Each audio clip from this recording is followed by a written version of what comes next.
Good evening, everyone. If you want to take your seats, we'll get started here in a minute.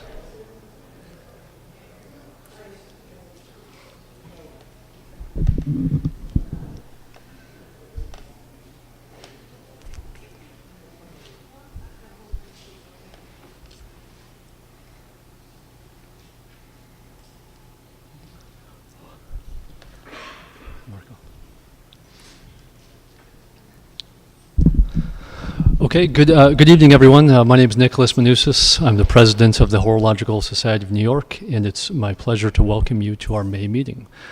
We've got a very special meeting tonight, and I want to start with a few pieces of news, some announcements before we get on to the main lecture.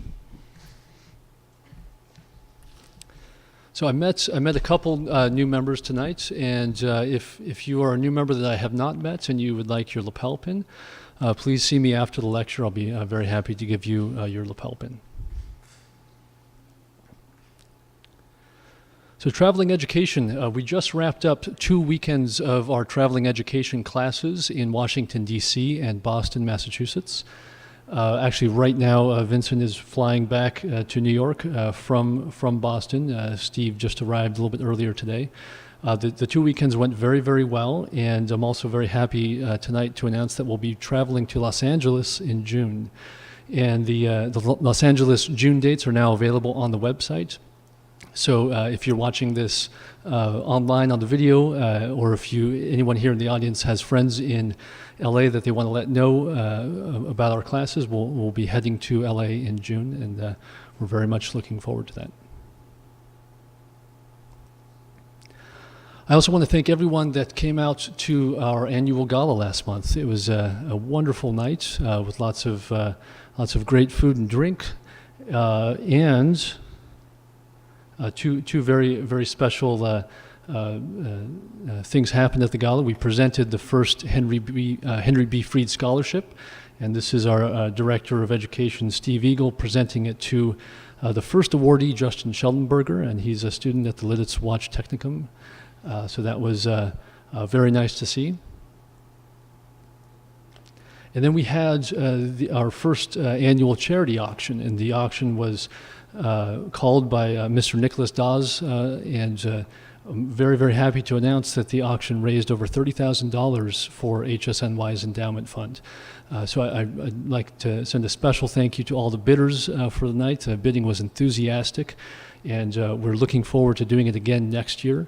And I also want to send a special thank you to Heritage Auctions, our sponsor, for organizing and putting on this auction. They did an amazing job, and we're looking forward to doing the auction again next year.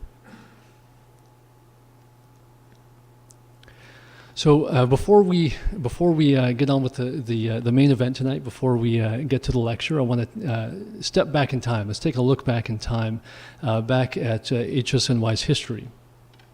And let's go to March 1980. And in March of 1980, Ben Matz lectured on the history of the Horological Society of New York. And how do I know this? Well, that's a photo of Mr. Matz, and also up there is a copy of the Horologist Loop, our newsletter. And it's the same newsletter that we publish today. And if we look closer, we can see that our next meeting, March 3rd, 1980, come and see the history of the Horological Society of New York, presented by Ben Matz. Now, unfortunately, back in the 80s, we weren't video recording our meetings, so we can't look and see exactly what was said at this meeting, but we can look at the next month's newsletter. And we have a recap of Mr. Matz's lecture that was published. And there's one very specific paragraph that I wanted to bring up here that's kind of interesting, and I'll read it for you. In 1930, a new charter was drawn with a new constitution, and the name of the organization became the Horological Society of New York.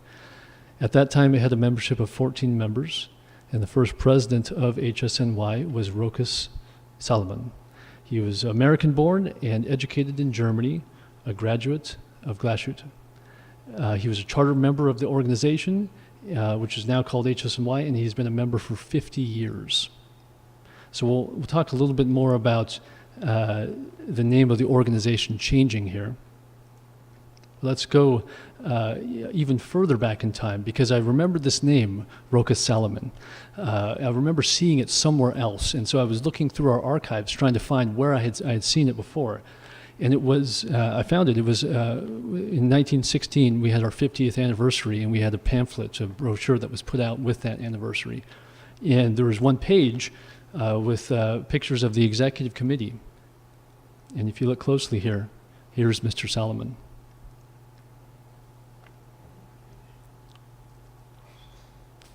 And if we go back even further in time, we can see that the name of our society is German.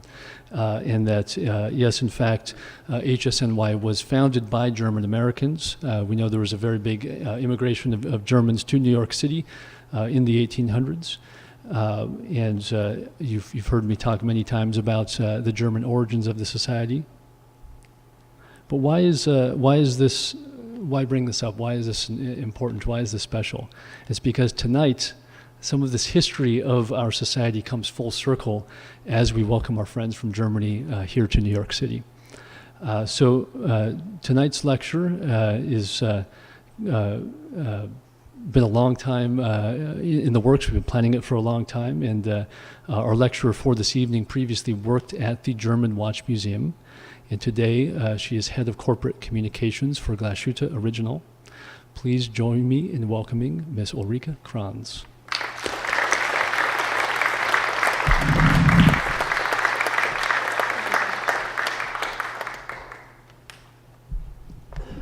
So hello, good evening everybody. I'm very happy to be here. I'm very thrilled. I had already the pleasure of talking to a few of you who have already been to Glashütte, who share the passion in watchmaking.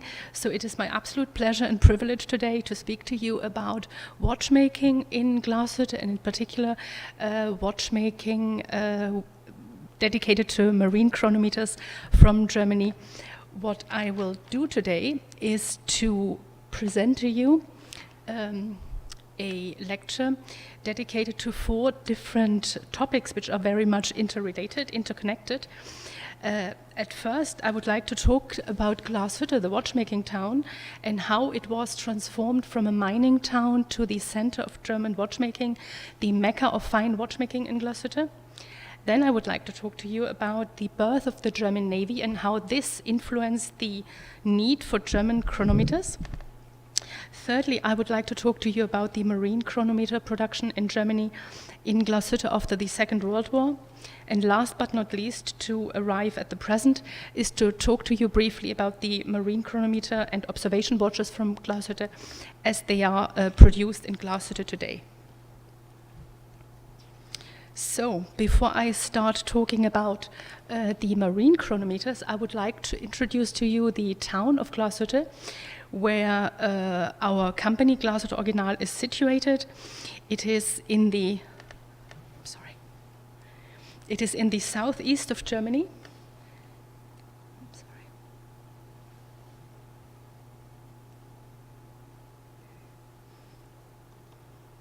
So the capital of Saxony is Dresden. Down here you have Glashütte. Glashütte is basically a small town in the southeast of Germany in the federal state Saxony. In the past, it used to be a kingdom in a mountain area called the Ore Mountains. And it's, as I said, it's very close. It's very close to the Czech border today in the mountain chain Ore Mountains. Here you have an impression of Glashütte as it is today. It's a very small, tiny town, as I have already discussed it today with a few of you. It's a very small town with about 2,500 inhabitants, and although the town is very small, we have about, nowadays, 10 watch companies and 1 case manufacturer there. Some of the names I'm sure you are familiar with. There is Glashütte Original, there is Lange & Söhne, there is Nomos, there is Tutima, there is Wempe, there is Nomos, there is Nautische Instrumente Mühle, Nautical Instruments Mühle. So although it is a very small town, it's the center of German watchmaking, of fine German watchmaking. So I have brought to you a few impressions of the town. It's a very quiet place, very peaceful, situated in the countryside. And what you see here is the coat of arms of Glashütte, which is a reminder of where Glashütte has come from, a mining town. So you see here the two hammers, which represent the mining industry, and you see here a sundial, which is a representation of what Glashütte has become, which is a watch town, a city of watches, as you see it here. For those of you who speak German, Uhrenstadt Glashütte, so it is a town dedicated to watches, and this is the slogan of the town, Hier lebt die Zeit, which means this is where time lives. So this is us. When I say us, Glashütte Original, a very modern manufactory with about 750 employees nowadays.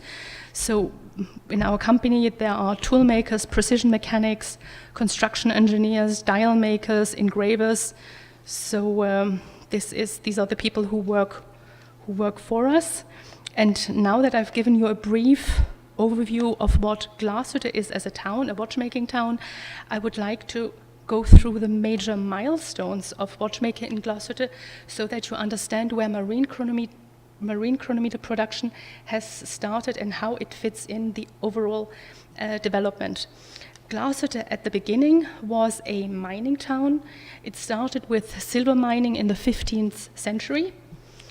At the beginning of the 16th century, Glashütte becomes a town, quite a wealthy town, rich of the copper, the tin, and the silver that was found there. But as it is often the case with natural resources, they get depleted. And so in the 1780s, silver mining declined, and with the decline of the silver mining, also the town declined. There were repeated famines, and it became quite an impoverished place, and the entire region of the Ore Mountains became the poorhouse of Saxony, if you like. And this is now where the story of watchmaking starts. It starts with a gentleman that you see here, Ferdinand Adolf Lange, who was at the time a watchmaker in the Saxon capital Dresden at the time. Ferdinand Adolf Lange, as it was customary at the time, he went traveling. He had his journey years, 4 years of journeying into Switzerland and France. And in Switzerland, he realized that the Swiss organized themselves slightly different to the Germans. They were not more clever than the Germans, but they organized themselves differently. So instead of doing everything by themselves, they were highly specialized. So they would produce either cases, hands, dials, movements. And Lange was quite impressed by the fact that a high specialization would improve the quality and the precision of the watches. And he came back from his journey years back to Saxony thinking it would be a great idea if Saxony had a similar specialized industry. And this is when he came back, he heard of this poor house in the Ore Mountains, this impoverished town Glashütte. And at the same time, he heard that the Saxon government was looking for an idea how to bring new jobs to that area. So he had the idea of bringing watchmaking to this mountain area, convinced the Saxon government at the time, and with a loan of about 5,500 thaler at the time, our currency was, with this loan he managed to establish his own manufactory. He trained former farmers, former miners to become watchmakers, and so the watchmaking industry in Glashütte started in 1845 with this one first watch manufactory. But Lange was clever enough to realize that one manufactory doesn't make a watch industry. So very cleverly, he convinced former friends of his, associates he had met in Dresden, to come and join him as well in this tiny town. At the time, as I said, Glashütte still very poor, not very known or famous. So he convinced a few of his very capable, competent watchmaking friends to come and join him in his enterprise, in his adventure. It was an adventure to come and settle in this town to build an industry from scratch. So the first friend of his who came to join him was Julius Assmann in 1852, who opened his own manufacture. The second famous watchmaker who joined him was Moritz Grossmann in 1854. And the third to join him was Adolf Schneider. So they all opened their own manufactories and then sourced from specialized suppliers, as Lange had seen it in Switzerland. So this is what we call the establishment of a cottage industry or a supply industry, where the apprentices, the former apprentices of Lange, Grossmann, Assmann or Schneider, were encouraged to form their own companies, companies that would, as you had seen it in Switzerland, would produce hands, dials, wheels, balances, and would then sell them to their former employers, which are the four founding fathers. So with this cottage industry, Glashütte became more and more specialized and had managed to make the turn from a mining town or poor mining town towards a watch center. More famous watchmakers came down to settle in Glashütte. For example, two gentlemen, Ludwig Strasser and Gustav Rode. They specialized in the production of very precise pendulum clocks, regulators. The next important milestone would be the foundation of the German watchmaking school. As Nick has already mentioned, this watchmaking school very quickly became famous worldwide. It had, by 1945, almost every third pupil that would come from abroad. So very often these would be people who had left Germany, who had done their fortune abroad, like in the US or in England or in South America, and then these wealthy families very often would send their sons back to their former homeland to learn a good trade, a good job at home, and then these graduates of our school would then go again back to their countries and would basically transport the knowledge and transport the skills they had learned in Glashütte to their own countries. So in that way, the German watchmaking school became for us almost like an organic network of business partners and people who would import the watches from Glashütte. In 1886, Chronometer Production began in Glashütte. I will shortly explain why it began so late. I mean, in England and France it was much earlier. So that was a further milestone, the Chronometer Production. Then in 1893, the company Union was founded by a watch salesman, Johannes Dorstein. This company again became very famous quite quickly. They produced highly finished, complicated timepieces on one side, but also less expensive, value-priced pieces on the other side for people who would need precise, reliable, robust watches, but without the finishings that would make them so expensive. In 1916, the very first time the trademark Original Glashütte appeared.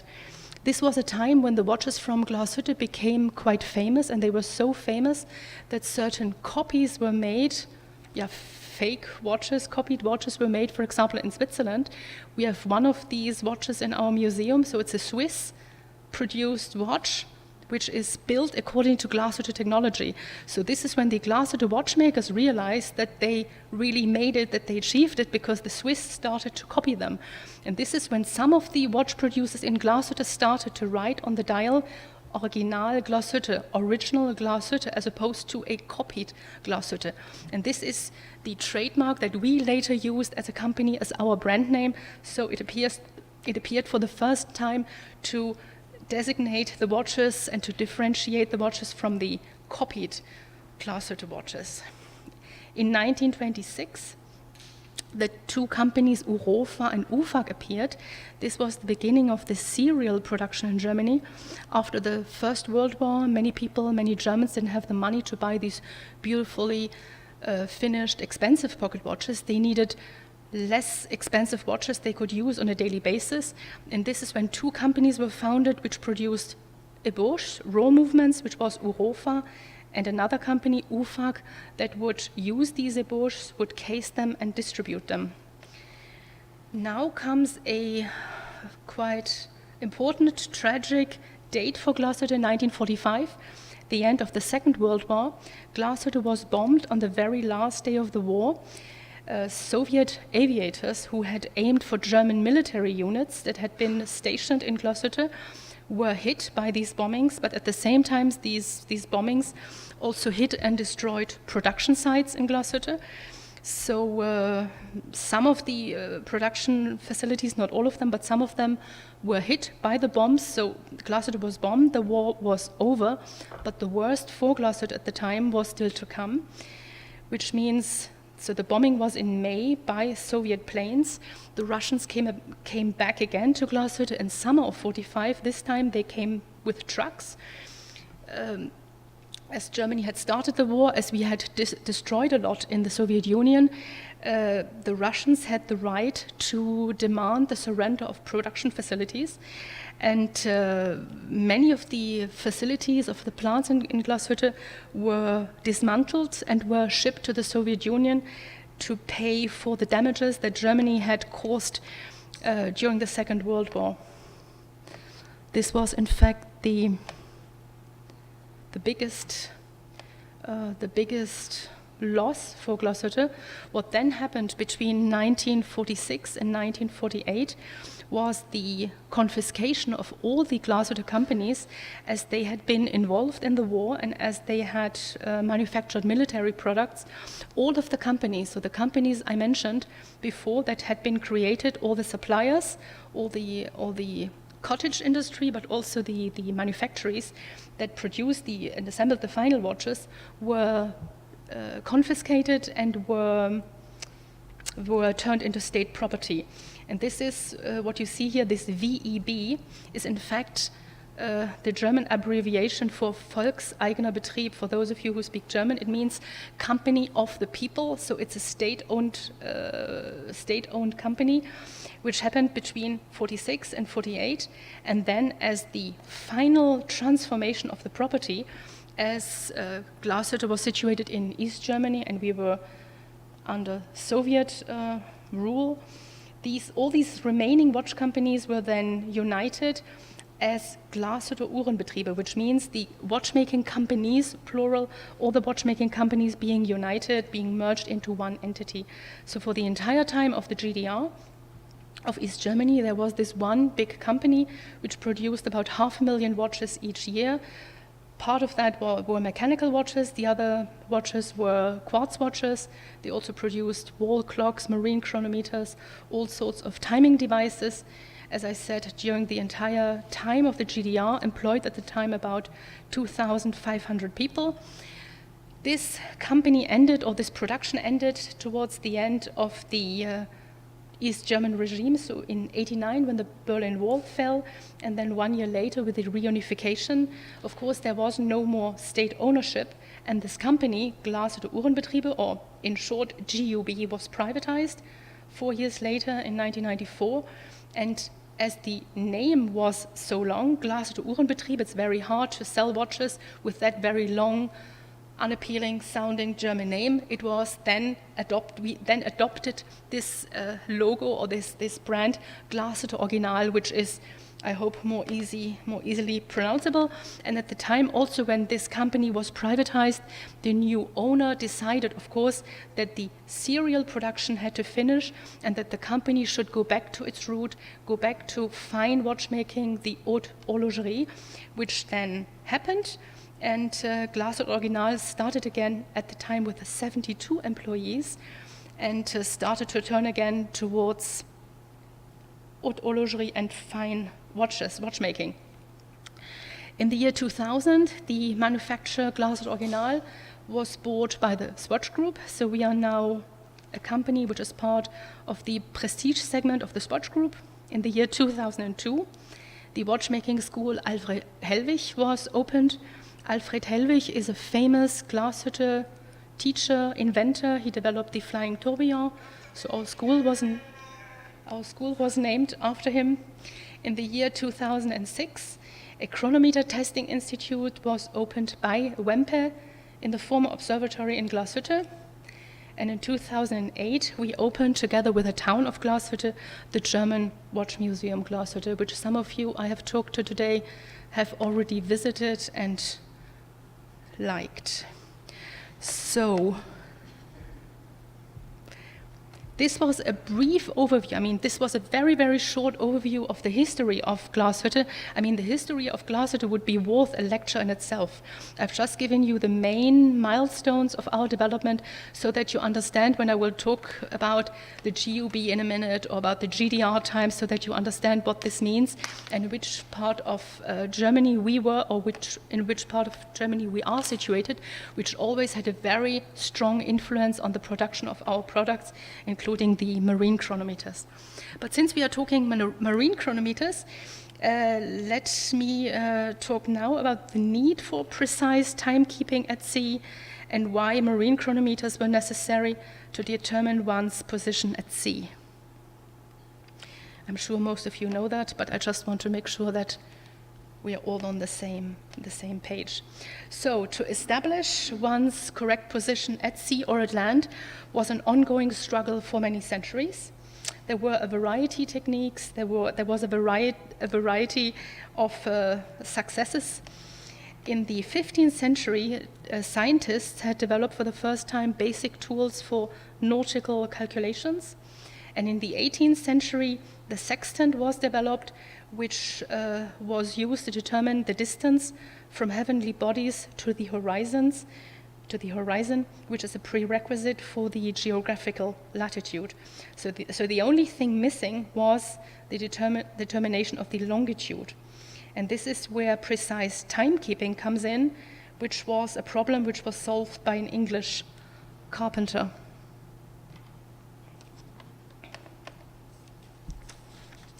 So the gentleman that you see here, John Harrison, was an English carpenter who solved the longitude problem of nautical navigation with an extremely precise timepiece. The solution to use precise timing at sea was theoretically known already for some time. There was a Dutch scholar called Gemma Frisius who had described already a method for calculating the longitude using portable timepieces on ships. So his idea or his explanation was that you would set a precise timepiece to the local time of a known position, and that you would take this time with you on a ship and compare it to the actual local time on a ship, which you could measure or determine by the position of the sun at sea. And the difference between these two times, the time that you had brought with you on the ship and the time that you would determine on the ship, could then be converted into longitude. And together with the latitude, you would then be able to determine your exact position. So that was the theory, but it lasted a few centuries until a very precise portable timepiece could be built that could be taken on a ship and which would stay precise despite the weather, despite the conditions at sea. In 1714, the Board of Longitude was appointed by Queen Anne after a tragedy where 4 British battleships had sunk. There was a lot of loss of life because of a navigation error, and this was when the British Queen at the time, the English Queen at the time, decided it was time to solve this longitude problem with the appointment of the Board of Longitude, which made available a considerable amount of money at the time, £20,000, to find the solution to this problem. So this Mr. Harrison, this carpenter, developed his first clock, portable clock, H1, at the time in 1735. It had a very good rate precision at the time, but the trip was too short to determine whether it was also precise over longer distance. Then there was H2 and H3, which weren't tested, but his final masterpiece, H4, was developed in 1759. It was finished and tested, and he got his prize money in 1772 and the recognition that went with it. The Germans were a bit behind. They made their first attempts in 1778 by a German watchmaker called Johann Georg Thiele, but according to what I read, his watch, his marine chronometer, didn't go very far. It was not as precise as the British. So now speaking of Germany and the difference of the position between Germany and Great Britain. So these two countries at the time were at very different positions in their development. Great Britain at the time was the dominant industrial and seafaring nation for many centuries. Great Britain was also the world leader of seaworthy precision timepieces. They produced high volume time. They produced these timepieces in high volumes at a very high quality and also at very reasonable prices. Along with France, Portugal, Spain, and Russia, Great Britain controlled most of the colonies around the world and led to the British Empire, as we know it, that was spanning the globe. Germany at this time arrived too late at the division of the world. We only had a few colonies in Africa. So due to that late entry into international seafaring, Germany had a very heavy dependency on imports from especially England. So at the time, the German ships that would sail the world seas had either English chronometers on board, which were less expensive, or they had so-called German chronometers, but which had often English components, which were made out of English ébauches. Another important factor why Germany was in a way behind was that at the time, until the mid-19th century, there was no official German state yet. The only recognizable force, the only recognizable power at the time was the Kingdom of Prussia within the so-called German Union. So there was no German state. We had a loose union of German states, and accordingly there was no own navy, and there was no, as I mentioned, no real chronometer production. So it was a war between Denmark and the German Union that led in a way to the development of a German navy. Danish ships had blocked German seaports in 1848, and the German Union at the time realized, the National Assembly realized, that they needed an armed German fleet in order to be able to defend oneself, to protect the seaports.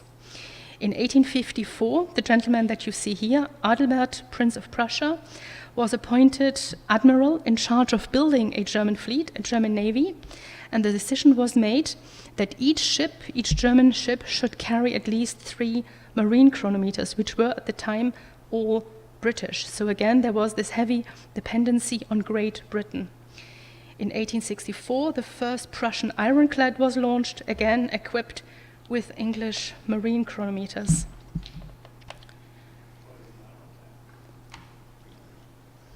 In German it would be ein Kreuzschiff, nein, nicht Kreuzfahrtschiff. Ein Kampfschiff. What's the word? Warship, a kind of warship. A battleship, sorry. So then, important date for Germany, but also, as we will see, for watchmaking in Glashütte, the birth of the German Empire, the creation of one united country where different kingdoms, different dukedoms and counties were united. I spoke about Uppsala. I spoke about Saxony. This is here at the time. This was an independent kingdom. There was the Kingdom of Bavaria, Kingdom of Prussia. So we see that Germany at the time was quite big. We lost after the Second World War the regions in the east. But this was the first time where this German Union united into one empire, the so-called Reich at the time. So there was a united country, there was a national pride, there was a certain self-confidence, which would then also encourage the development of an independent marine chronometer production. Also something which helped the production of marine chronometers was were unified measurements and weights, and of course that there were no more customs between these individual little counties, little dukedoms, etc.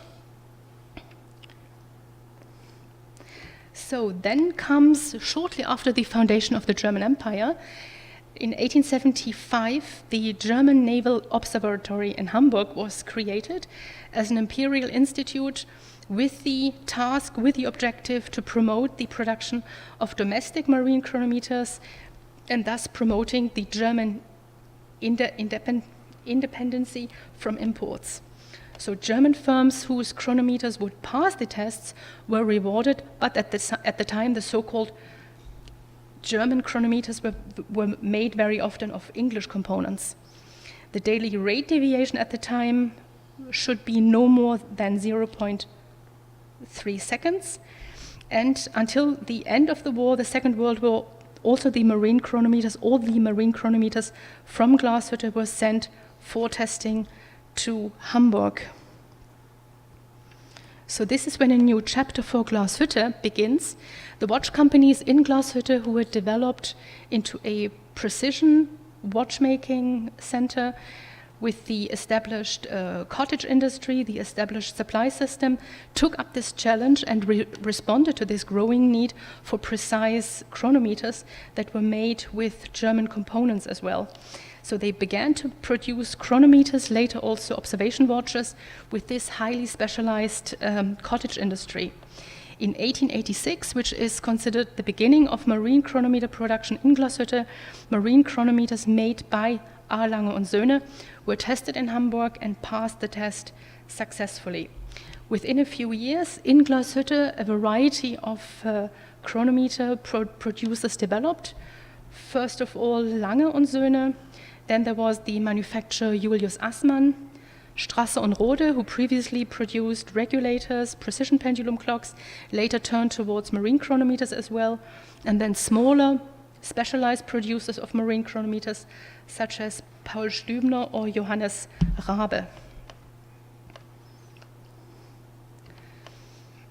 Here you see an example of a marine chronometer that was produced in 1896, a marine chronometer called German School of Watchmaking, which was produced by one of his master students, Rudolf Sieber.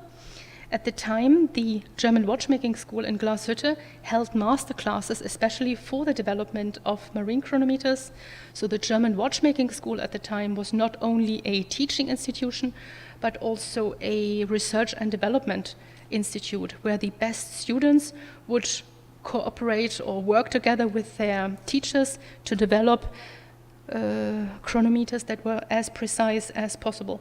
Here we see the ébauche of this marine chronometer by Rudolf Sieber, as I said, one of the best watchmaking students at the time. So now we have a growing marine chronometer production in Germany. Around 1900, this observatory in Hamburg, which I mentioned, tightened its rule, now demanding that almost all components should be supplied by German producers, again in this aim, with the aim to reduce the dependency on Great Britain. Because at the time, previously the chains and also the balances were imported from England, and Glashütte needed to produce these components by itself. From 1906 onwards, also the chronometer chains and balances were manufactured directly in Glashütte by specialized suppliers, William Weichhold and Richard Griesbach. So here we see another ébauche produced by Strasse und Rode. They mainly produced ébauches. Then later they sold them to chronometer makers within Glashütte or across Germany. The main ébauche producers in Glashütte were Lange, Stübner, Strasse und Rode. Either they finished them themselves and regulated them, or they sold them to other chronometer makers like Rabe or Vetterlein. In 1911, the Naval office in Berlin also requested the production of smaller marine chronometers, the so-called torpedo boat chronometers.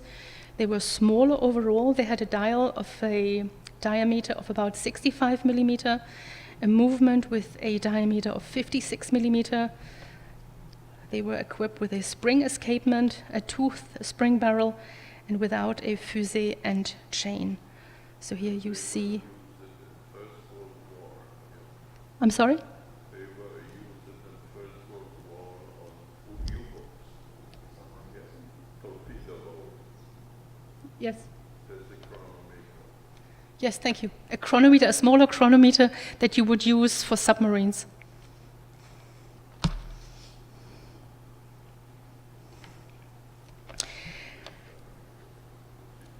So with regard to size, shape, and the gimbal mounting, the Glashütte producers adopted the specifications of the English producers, especially the construction features. The most obvious difference here between the English chronometers is the reverse direction of movement of the fusée and spring barrel because of a cross-mounted chain. Until the 1940s, the so-called normal marine chronometer was produced in Glashütte with a dial diameter of about 100 millimeters. It was built on 4 pillars and it had a chronometer spring detent escapement.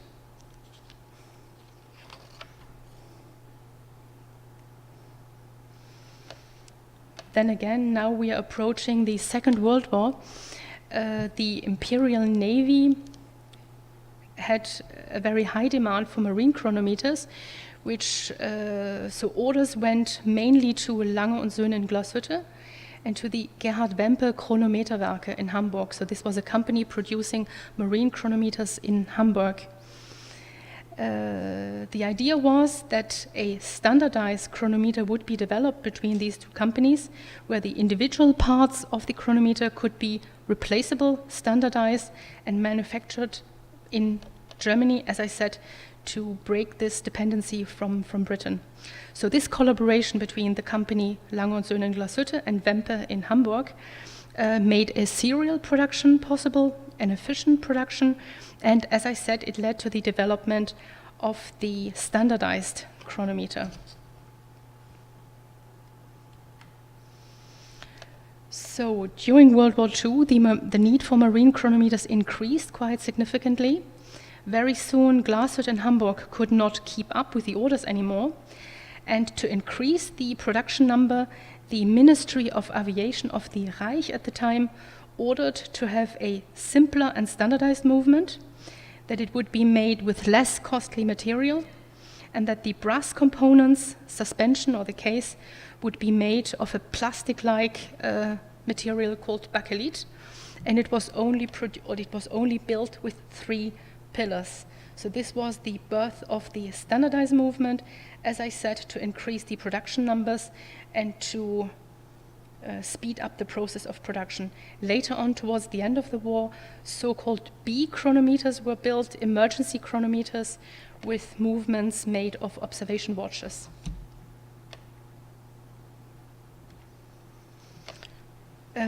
Since Hamburg had suffered several aerial attacks during World War II, the Nautics department from Hamburg was transported to a castle called Gesundbrunnen in Saxony in 1943, where the testing of all the chronometers made in Germany was carried out until the end of the war. Glashütte was bombed, as I said, in 1945 at the last day of the Second World War, and the Red Army that arrived in Saxony also occupied this castle, where a number of movements were there for testing. So when the Red Army arrived at the castle, there were about 600 ébauches made by Lange und Wempe. There were about 290 standardized movements that had been finished already there and waited their testing. And all these chronometers were taken to Moscow in 1945 as a reparation payment, as I said, reparation for all the war damages that Germany had caused in the Soviet Union. So the end of World War, as I said, Glashütte is bombed. Most of the production facilities are destroyed, and also the finished movements, the finished marine chronometers that were there in Saxony for testing had been transported to the Soviet Union. So the situation towards the end of the World War was quite bleak. And we are now moving to the development of the marine chronometer production in Glashütte after the Second World War. So in 1945, the war had ended. Germany was divided into 4 occupation zones. This is East Germany, which later would become the German Democratic Republic, GDR. These were 3 areas occupied by the British, the French, and the Americans, which later would turn into the Federal Republic of Germany, FRG. Later, these 2 states were divided by a wall. Also, the capital, Berlin, was divided by a wall. So in fact, when we talk about the wall, there were in fact 2 walls, one separating West and East Germany, and one wall separating East and West Berlin. So this happened in 45. Germany was divided in East and West Germany in 45. And as I already mentioned before, all the watch companies that existed in Glashütte at that time were first confiscated and later nationalized to form this one company, Glashütte Uhrenbetriebe, watchmaking companies of Glashütte. In 52, a separate chronometer testing institution was built or was created in the GDR in East Berlin, later in Stralsund, a city by the Baltic Sea. And chronometer production in West Germany, in the FRG, continued in Hamburg. So, as I mentioned already, part of the reparation payments were also copies of the technical drawing of the standardized chronometer that were taken in Glashütte and which arrived in Moscow. Based on these documents, later the Soviet chronometer production was built. So when I said that watchmaking started in Glashütte in 1845, for us in 1945 it was almost a new start from scratch. So when the Russians had arrived and they had the right to take the machines, to take the drawings, to take everything they needed, it was almost as a start from scratch again in 1945. The only thing that was the difference between 1845 and 1945, that the people who had the expertise, who had the skills, they were left behind. They were not taken with them to the Soviet Union. So the restart could happen with very committed, determined employees who rebuilt these factories, who often redesigned certain machines, who redraw certain things from memory. There was a gentleman called Karl Nietzsche, who was a famous engineer from Glashütte, who redraw about a dozen machines from memory, all these machines who had been taken to the Soviet Union. As I said, I can't say they were stolen. They had the right to take them as reparation payments. So with these employees who started to build these companies from scratch again after 45, they had a very tough start, and the reputation of Glashütte, of the Glashütte watchmaking industry, survived the war. Very soon, marine chronometers were built again. Where in the first years they were produced under the logo VEB Lange, VEB meaning state-owned company Lange.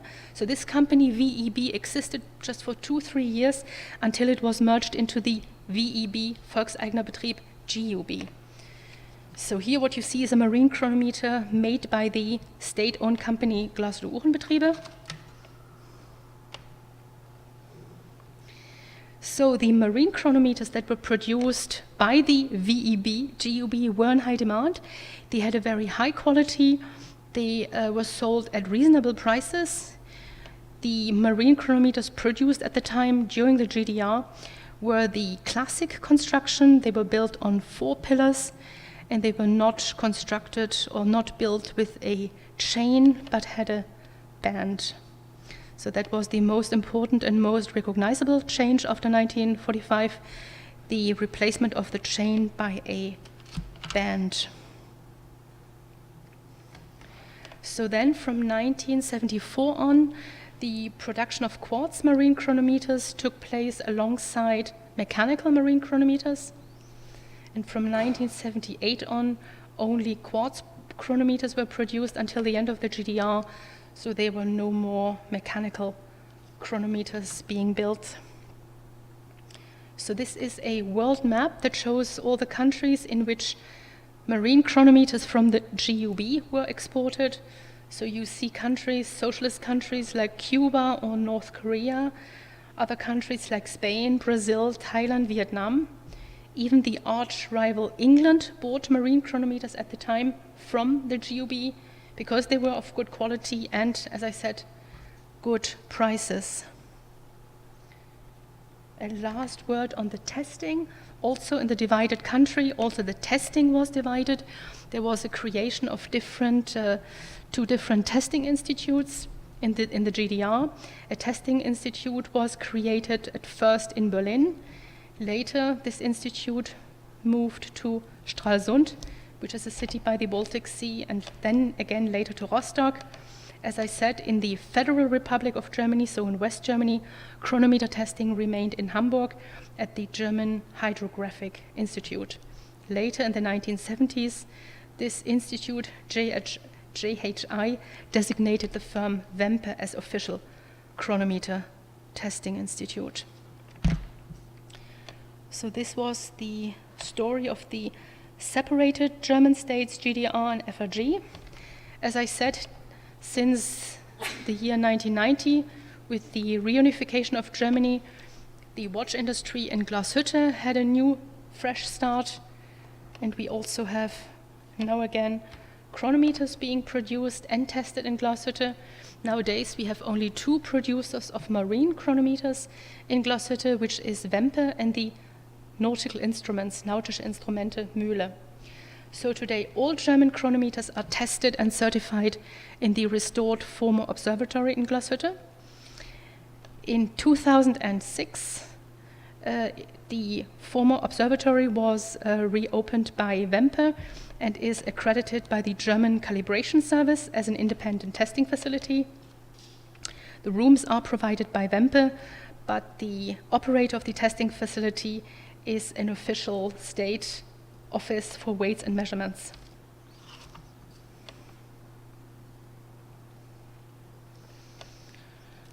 So the chronometer testing facility for wristwatches was opened because there was no German certification institute. So far there was the Swiss chronometer control, the COSC, and this one tested only Swiss-made movements. So the German calibration norm is slightly different to the Swiss one. The typical feature of the Swiss norm are that each watch must be set to the second and that each watch must be tested in its own case. So it's not the movement that is tested, but the watch in its case that is being tested. So here you see an extract from the German chronometer norm. It specifies a 15-day series of tests. Testing is being carried out in 5 positions at 3 temperatures. Results are measured every 24 hours. Movement are once again fully wound. So this is the chronometer norm, which also applies to the chronometers that we, Glashütte Original, are producing. Here you see an example of a certified chronometer, our Sonata chronometer with its certificate. Here you have a few examples of certified chronometers by Glashütte Original. The first 2 ones that you see here is the Senator chronometer in white gold and red gold, and this is the Senator regulator chronometer in red gold and white gold, which are inspired by, of course, traditional marine chronometers and traditional regulators. Last but not least, as you've seen, Glashütte has a very rich heritage. We have a lot of tradition and skills and heritage to keep alive and to preserve. And in order to transmit the knowledge and in order to transmit the skills and the passion that is alive in Glashütte, Glashütte Original is involved or has established a variety of institutions. The first one being, which I already mentioned, the German Watchmaking School, the German Watch Museum Glashütte, which is dedicated to the history of precision mechanics and the watchmaking industry. The second one is the restoration workshop of Glashütte Original, which repairs and services all the timepieces that have been produced in Glashütte before 1990. And of course, which I mentioned briefly already, is the watchmaking school Alfred Hellwig, in which every year about 14, 16 watchmakers and toolmakers are trained, which are then, of course, the future generation of watchmakers that we will employ at our manufactory.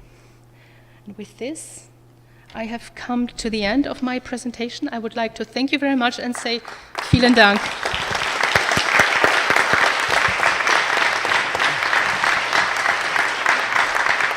Thank you very much. Thank you, Uli. If we have any questions, raise your hand. I'll come with the microphone to you, and we can ask some questions.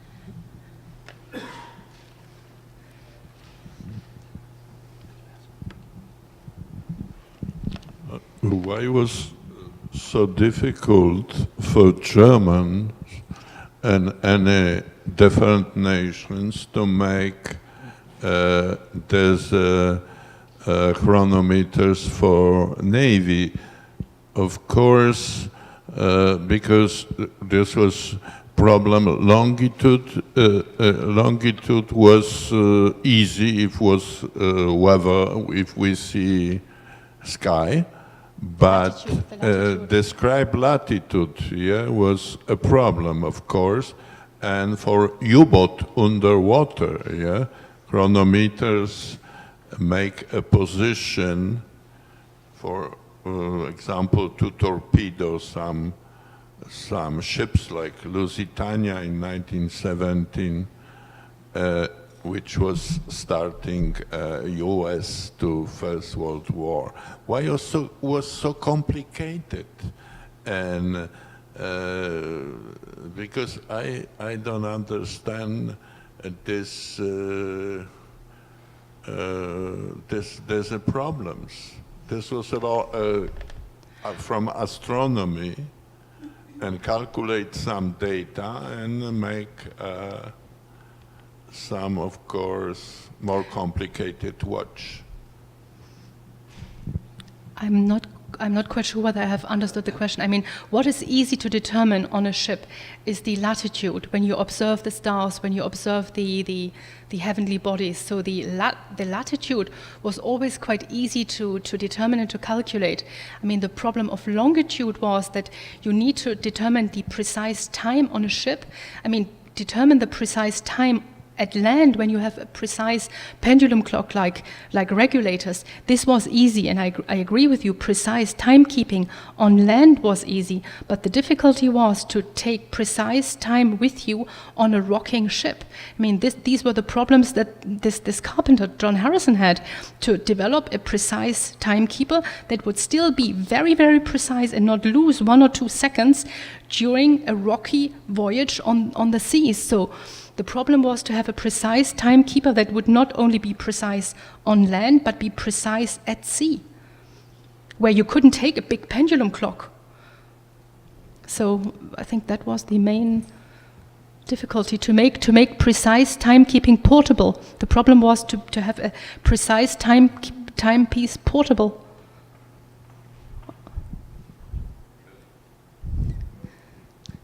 First of all, thank you very much for the presentation. I think it was very informative. Thank you very much. I have a bit of a general question. Have there been any experiments with, in order to determine longitude based on the differences between magnetic deviation and true north? I think so, yes. Do you have any more info about that? Like, have they been not successful, or is it that magnetic deviation changes over time that has been a problem? The only thing I know that the other ways or methods of calculating longitude otherwise have not been successful. I believe even Isaac Newton has tried to find a way to determine the longitude this way, but he didn't succeed. And in the end, it was timekeeping, to have the precise time and convert then this time into longitude. Uli, I have a question for you. Yes. I saw on a lot of the slides there, you showed these beautiful photos of the chronometers and watches and the dials. And on a lot of them, I saw the letters ISA. Mm-hmm. What is Glashütte ISA? Oh, what does that mean? What's the you meaning have this of that? ISA on almost every watch of ours. You see it also. You see it also here. Glashütte ISA. It basically means, as I mentioned before, Glashütte is situated in the federal state of Saxony, so this means Glashütte in Saxony, because there are about 10 Glashüttes in Germany. There's one Glashütte near Berlin. Sometimes some of our visitors get lost there. They arrive in Berlin, they put Glashütte in their system, and then they arrive somewhere else. So there are about 10 Glashüttes, because Glashütte is basically a town name which goes back to mining. So that's why also on the historic watches, I mean, on some of the dials, you might have seen this, it either says Glashütte near Dresden, Glashütte by Dresden, but in most cases it's Glashütte ISA in Saxony. For collectors, is there a numbers of how many chronometers were made and also a way to establish the date that they were made? Yes. I mean, in our watch museum, we have the archive I mentioned, and we have of almost all the watch companies. I explained that the GUB was formed from all these companies, so we have the archives, and this is one of the income of our watch museum, that we have requests from collectors the world over who send us photos, copies of their timepieces, and then we or our colleagues go into the archive and look it up and can then say it was produced in this year by this watchmaker, it was sold to such and such person. So we have the records of all these companies that basically which are part of our DNA. So if you have a piece you want to track. Not yet, okay. But if you have, we can find back who produced them and where they were sold to. So one question, Danke for your lovely presentation. Thank you very much. Did anyone find out what happened to the gear that was taken by the Soviets? Were they able to use it to build any Yes. chronometer? And were they any good? Were they replicas? Did Yes. And did any of this stuff ever come back to Germany? The drawings that were taken by the Russians, I mean, as I said, they had the right to take them. They were fully entitled to take them. The Soviet marine chronometer production was based on Glashütte drawings, the standardized chronometer, and they built some of them, and we have bought some of them to put them in our museum, and we didn't get anything back. But what we did at the time, so engineers rebuilt these machines, they also rebuilt the marine chronometers. But as I said, what the Russians took at the time were the machines and were the drawings. But what they did not take, because this is not something that you can take from an industry, you can't take the know-how and the expertise and the knowledge, how to maintain the machines, how to properly produce these pieces. So some of the machines, I was told, which were taken, they had rotted away because they didn't know how to properly take care of them, how to oil them and clean them. So yes, the chronometers were produced, but they were never of the same quality. Any other questions? Okay.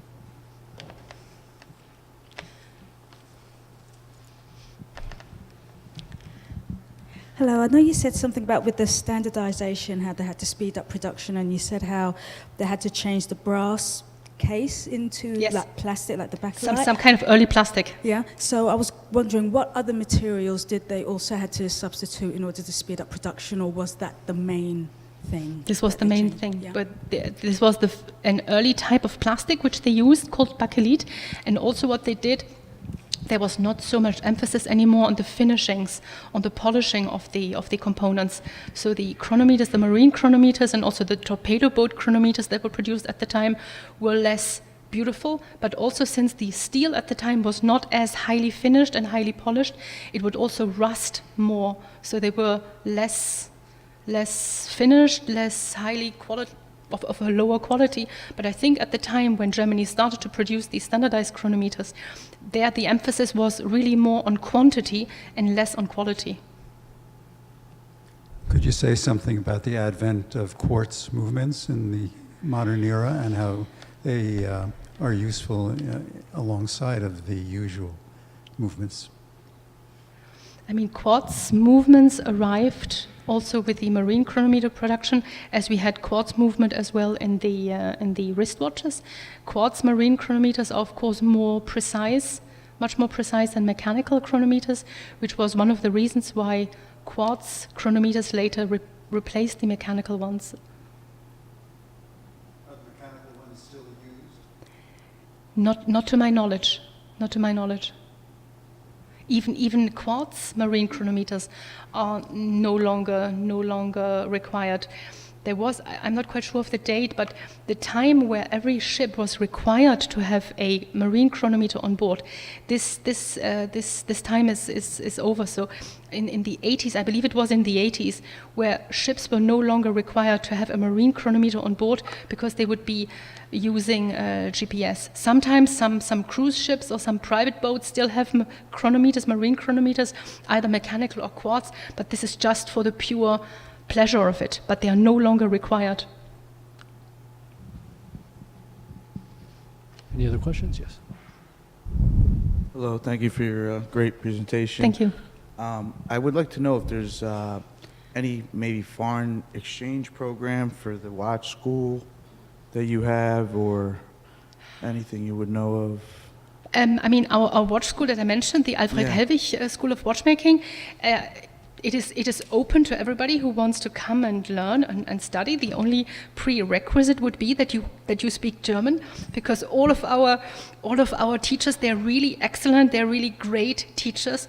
The only problem is that they are not fluent in English, they are not fluent in French and any other language. We had already applications from a Japanese fan, from a Japanese watch aficionado, but again, as I said, the demand was that he would speak German. He's still learning German, so I think maybe one day he's coming back to learn. But we do have programs with Switzerland. We have training programs where our students at our own watchmaking school, they can also pass a Swiss diploma, so that they have the German qualification, the German professional qualification, and a Swiss diploma when they leave. So we work, as we are part of the Swatch Group, we work with Switzerland quite closely. But with the US, I'm not quite. Okay. I mean, I'm a jeweler, and I got into jewelry because I wanted to get into watchmaking, and I'm supposed to be doing something for Patek, and I have an interview on the 22nd. It's like a second interview, but I'm just trying to cover all bases, and I've yet to apply to Lidditz or Nicholas Hayek, but I just figured I'd ask, and I appreciate your info, your knowledge. I mean, for the moment, we don't have exchange programs. Okay. You're speaking of or thinking of, but maybe that In the future, hopefully. in the future that will be Thank you. an idea. Yes, definitely. I have some advice for you. We'll talk afterwards. Any other questions? All right, let's give Ms. Kranz another round of applause. Thank you.